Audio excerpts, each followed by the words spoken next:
अग्निदेव कहते हैं, वशिष्ठ, अब मैं भोग और मोक्ष प्रदान करने वाली मंत्र विद्या का वर्णन करता हूँ, ध्यान देकर उसका श्रवण कीजिए। द्विश्रेष्ठ, 20 से अधिक अक्षरों वाले मंत्र माला मंत्र, 10 से अधिक अक्षरों वाले मंत्र और 10 से कम अक्षरों वाले मंत्र बीज मंत्र कहे गए हैं। माला मंत्र वृद्धावस्था में सिद्धिदायक होते हैं। मंत्र यौनावस्था में सिद्धिप्रद हैं। 5 अक्षर से अधिक तथा 10 अक्षर तक के मंत्र बाल्यावस्था में सिद्धि प्रदान करते हैं। अन्य मंत्र अर्थात 1 से लेकर 5 तक के मंत्र सर्वदा और सब के लिए सिद्धिदायक होते हैं। मंत्रों की 3 जातियां होती हैं, स्त्री, पुरुष और नपुंसक। जिन मंत्रों के अंत में स्वाहा पद का प्रयोग हो वे स्त्री जाति हैं, जिनके अंत में नमः पद जुड़ा हो वे मंत्र नपुंसक हैं। शेष सभी मंत्र पुरुष जाति हैं। वे वशीकरण और उच्चाटन कर्म में प्रशस्त माने गए हैं। क्षुद्र क्रिया तथा रोग के निवारणार्थ अर्थात शांति कर्म में स्त्री जाति मंत्र उत्तम माने गए हैं। इन सबसे भिन्न विद्वेषण एवं अभिचार आदि कर्म में नपुंसक मंत्र उपयोगी बताए गए हैं। मंत्रों के 2 भेद हैं, आग्नेय और सौम्य। जिनके आदि में प्रणव लगा हो वे आग्नेय हैं और जिनके अंत में प्रणव का योग है वे सौम्य कहे गए हैं। इनका जप इन्हीं दोनों के काल में करना चाहिए, अर्थात सूर्य नाड़ी चलती हो तो आग्नेय मंत्र का और चंद्र नाड़ी चलती हो तो सौम्य मंत्रों का जप करें। जिस मंत्र में तार, ओम, अंत्य, क्षय, अग्नि, र, वियत, ह इनका बाहुल्यन्य प्रयोग हो वो आग्नेय माना गया है। शेष मंत्र सौम्य कहे गए हैं। ये 2 प्रकार के मंत्र क्रमशः क्रूर और सौम्य कर्मों में प्रशस्त माने गए हैं। आग्नेय मंत्र प्रायः अंत में नमः पद से युक्त होने पर सौम्य हो जाता है और सौम्य मंत्र भी अंत में फट लगा देने पर आग्नेय हो जाता है।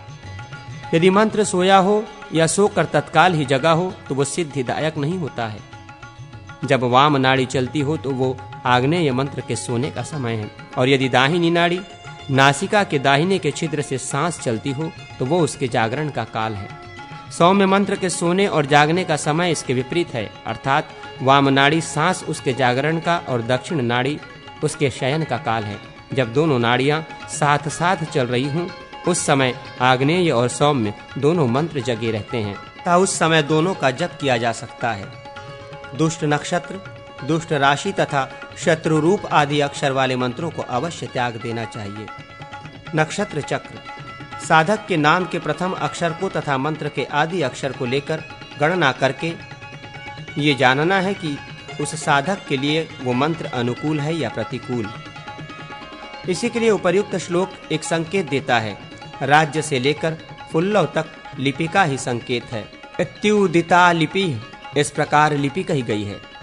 नारायणीय तंत्र में इसकी व्याख्या करते हुए कहा गया है कि अश्विनी से लेकर उत्तर भाद्रपाद तक के 26 नक्षत्रों में अ से लेकर ह तक के अक्षरों को बांटना है। किस नक्षत्र में कितने अक्षर लिए जाएंगे इसके लिए उपर्युक्त श्लोक संकेत देता है। रा से लव तक 26 अक्षर हैं, वे 26 नक्षत्रों के प्रतीक हैं। तंत्र शास्त्रियों ने अपने संकेत वचनों में केवल व्यंजनों को ग्रहण किया है और समस्त व्यंजनों को कवर्ग, टवर्ग, पवर्ग तथा यवर्ग में बांटा है। संकेत लिपि का जो अक्षर जिस वर्ग का प्रथम, द्वितीय, तृतीय या चतुर अक्षर है उससे उतनी ही संख्याएं ली जाएंगी। संयुक्ताक्षरों में से अंतिम अक्षर ही ग्रहित होगा, स्वरों पर कोई संख्या नहीं है। उपर्युक्त श्लोक में पहला अक्षर रा है, ये य वर्ग का दूसरा अक्षर है अतः उससे 2 संख्या ली जाएगी। इस प्रकार रा ये संकेत करता है कि अश्विनी नक्षत्र में 2 अक्षर अ आ ग्रहित होंगे। दूसरा अक्षर है ज्य, ये संयुक्ताक्षर है, इसका अंतिम अक्षर य ग्रहित होगा।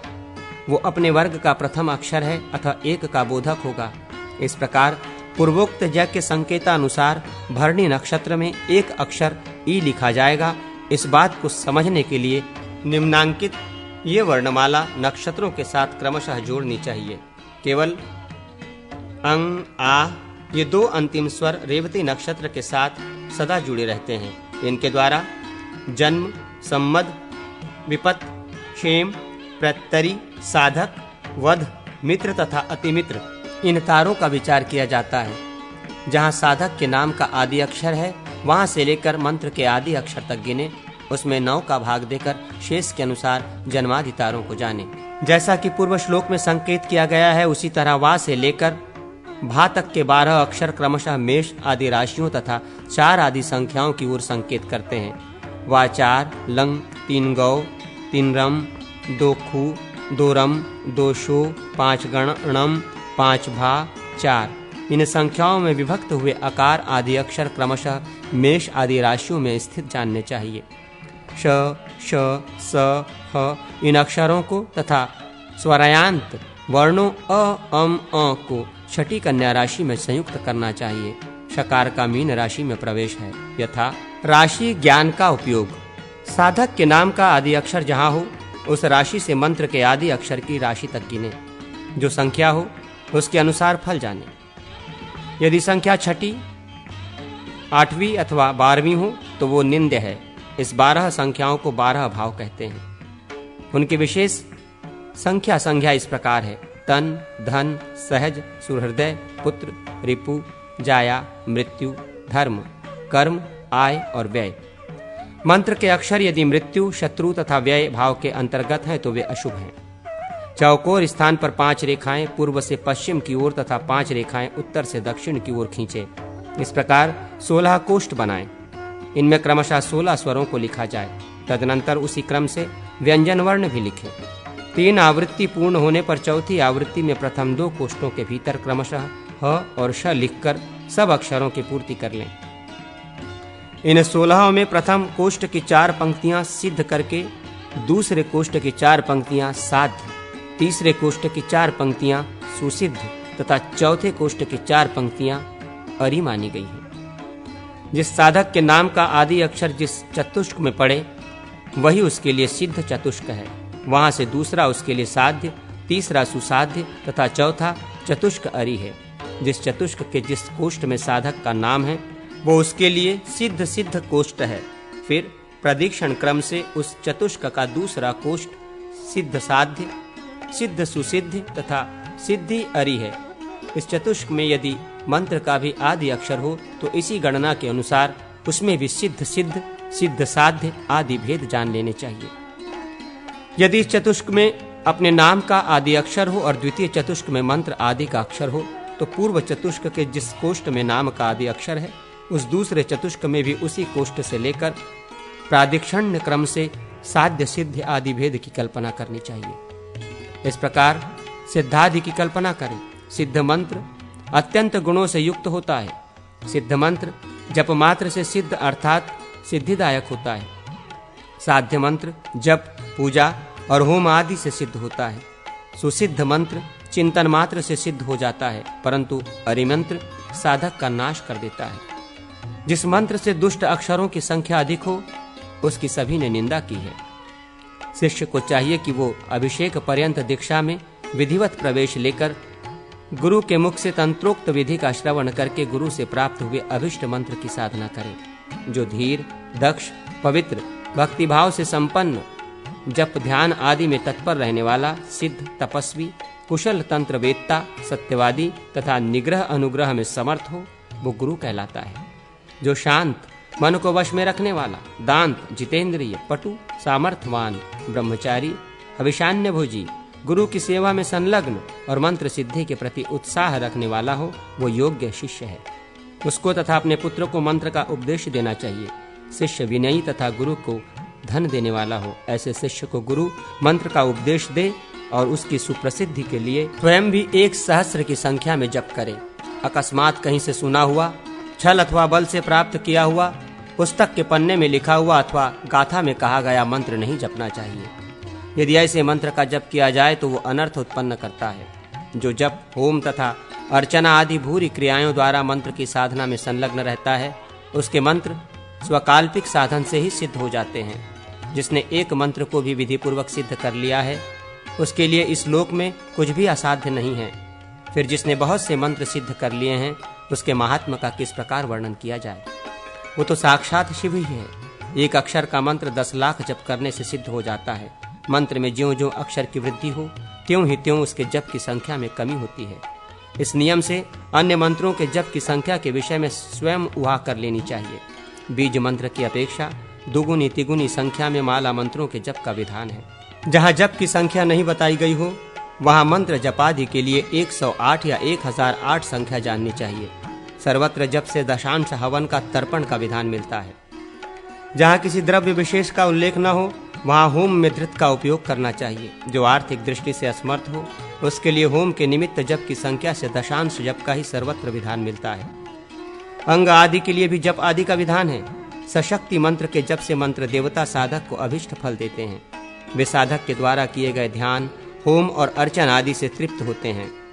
उच्च स्वर से जप की अपेक्षा उपांशु मंद स्वर से किया गया जप 10 गुना श्रेष्ठ कहा गया है। यदि केवल जिह्वा हिलाकर जप किया जाए तो वो 100 गुना उत्तम माना गया है। मानस मन के द्वारा किए जाने वाले जप का महत्व सहस्र गुना उत्तम कहा गया है। मंत्र संबंधी कर्म का संपादन पूर्वाभिमुख अथवा दक्षिणाभिमुख होकर करना चाहिए। मौन रहकर विहित आहार ग्रहण करते हुए प्रणव आदि सभी मंत्रों का जप करना चाहिए। देवता तथा आचार्य के प्रति समान दृष्टि रखते हुए आसन पर बैठकर मंत्र का जप करें। कुटी, एकांत एवं पवित्र स्थान, देव मंदिर, नदी अथवा जलाशय ये जप करने के लिए उत्तम देश हैं। मंत्र सिद्धि के लिए जौ की लपसी, मालपुए, दुग्ध एवं अभिशान्य का भोजन करें।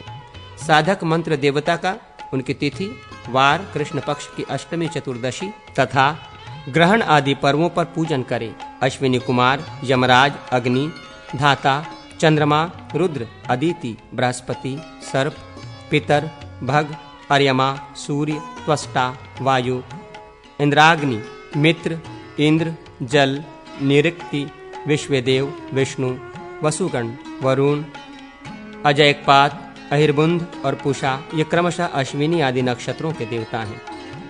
प्रतिपदा से लेकर चतुर्दशी पर्यंत तिथियों के देवता क्रमशः निम्नलिखित हैं: अग्नि, ब्रह्मा, पार्वती, गणेश, नाग, स्कंद, सूर्य, महेश, दुर्गा, यम, विश्वदेव, विष्णु, कामदेव और ईश। पूर्णिमा के चंद्रमा और अमावस्या के देवता पितर हैं।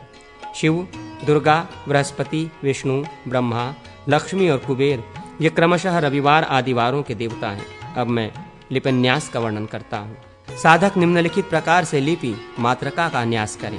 प्रणव और अंत में नमः पद जोड़कर लिपीश्वरों मात्रकेश्वरों का न्यास किया जाता है। श्रीकंठ, अनंत, सूक्ष्म, त्रिमूर्ति, अमरेश्वर, अर्धिश, भारभूति, तिथिश, स्थाणुक, हर, झिंटिश, भौतिक, सदाजुत, अनुग्रहेश्वर, अक्रूर तथा महासेन ये 16 स्वर मूर्ति देवता हैं।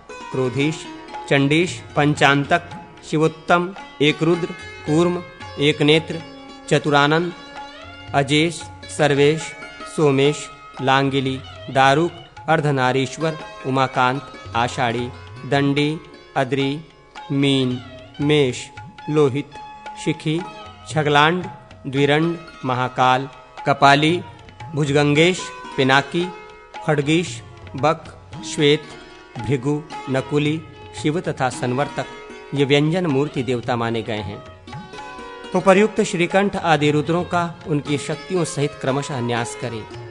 श्री विद्यारणव तंत्र में इनके शक्तियों के नाम इस प्रकार कहे गए हैं: पूर्णोदरी, विरजा, शालमली, लोलाक्षी, वर्तुलाक्षी, दीर्घघोणा, सुदीर्घमुखी, गोमुखी, दीर्घजिह्वा, कुंडोदरी, ऊर्ध्वकेशी, विकृतमुखी, ज्वालामुखी, उल्कामुखी, श्रीमुखी तथा विद्यामुखी ये रुद्रों की स्वर शक्तियां हैं। महाकाली, महासरस्वती, सर्वसिद्धि, गौरी, त्रैलोक्य विद्या, मंत्र शक्ति, आत्मशक्ति, भूतमाता, लंबोदरी, द्राविणी, नागरी, खेचरी, मंजरी, रूपणी, वीरणी, काकोदरी, पूतना, भद्रकाली, योगनी, शंखिनी, गर्जिनी, कालरात्रि, कुर्दिनी, कपीर्दिनी, वज्रिका, जया, सुमुखी, रेवती, माधवी, वारुणी, वायवी, रक्षोविदारिणी, सहजा, लक्ष्मी, व्यापिनी और महामाया ये व्यंजन स्वरूपा रुद्र शक्तियां कही गई हैं।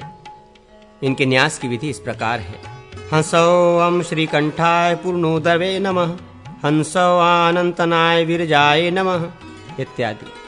इसी तरह अन्य स्वर शक्तियों का न्यास करना चाहिए। व्यंजन शक्तियों के न्यास के लिए यही विधि है: हंसौ क्रक्रोधिशाय महाकाल्याय नमः, हंसौ खचंडीशाय महासरस्वते नमः इत्यादि। साधक को चाहिए कि उदयादि अंगों का भी न्यास करे, क्योंकि संपूर्ण मंत्र श्रांग होने पर भी सिद्धिदायक होते हैं। हरलेखा को व्यम बीज से युक्त करके इन अंगों का न्यास करना चाहिए। हृदयादि अंग मंत्रों को अंत में जोड़कर बोलना चाहिए, यथा ह्रयांग हृदयाय नमः, हिं शीर्षे स्वाहा, हुं शिखाय वषट, हिं कवचाय हुं, ओम नेत्रत्रयाय वौषट, ओम अस्त्राय फट। ये षडंग न्यास कहा गया है। पंचांग न्यास में नेत्र को छोड़ दिया जाता है। निरंग मंत्र का उसके स्वरूप से ही अंगन्यास करके क्रमशः वागीश्वरी देवी हिंग का 1,00,000 जप करें तथा यथोक्त दशांश तिलों की आहुति दें। लिपियों की अधिष्ठात्री देवी वागीश्वरी अपने 4 हाथों में अक्षमाला, कलश, पुस्तक और कमल धारण करती है। कवित्व आदि की शक्ति प्रदान करती है। इसलिए जब कर्म के आदि में सिद्धि के लिए उनका न्यास करें। इससे अकवि भी निर्मल कवि होता है। मातृका का न्यास से सभी मंत्र सिद्ध होते हैं।